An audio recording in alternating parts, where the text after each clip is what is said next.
पुराणा कटक स्थित अधिष्ठात्री देवी माँ भैरवी गुप्त पूजा बा 16 पूजा आरंभ।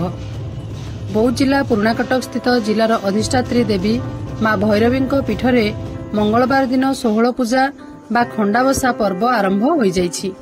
अपराह्न 4टा समय माँ पाटखंडा विजय प्रतिमा घंट छत्र धरी विराट पटुआर सह सेवक पूजारी और भक्त को नहीं सहर परिक्रमा करने पर माँ मंदिर में पहुंची थिले। शक्तिपीठ में 16 दिन पर्यंत देवी को गुप्त भावे पूजा करा जाय थाए, जहाँकि अन्य कौनसी पीठरे देखा जाई न थाए। रात्रर प्रथम प्रहर रु मध्यरात्र पर्यंत माँ पारंपरिक रीतिनीति अनुसार पूजा होता है।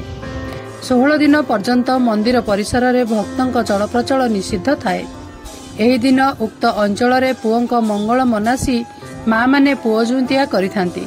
एही पर्व महिला माने निस्वार्थरे संपूर्ण उपवास रे माँ पीठरे ढोल वाद्य शुभिला परे पूजा आरंभ करिथांती।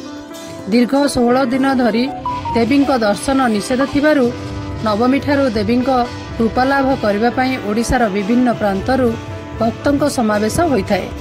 प्रतिवर्ष आश्विन मासरे माँ भैरवी 16 पूजा स्वतंत्र और विशेष रीतिनीति अनुसार अनुष्ठित होइथाए। राजा राजगुड़ा अमलरू चली आसीथिबा एही 16 पूजा आश्विन मास मूलाष्टमी तिथिरु आरंभ होई शुक्लपक्ष महाअष्टमी दिन शेष होइथाए एवं तापर दिन अर्थात नवमी दिन ठारू माँ नवजौवन बेशरे भक्तों को दर्शन देइथांती। विजया दशमी रे पीठरे दशमी पूजा सह साधारण भक्तों पई साहाण मेला दर्शन होइथाए बोली मंदिर कमिटी पक्षरु सूचना मिलिछि।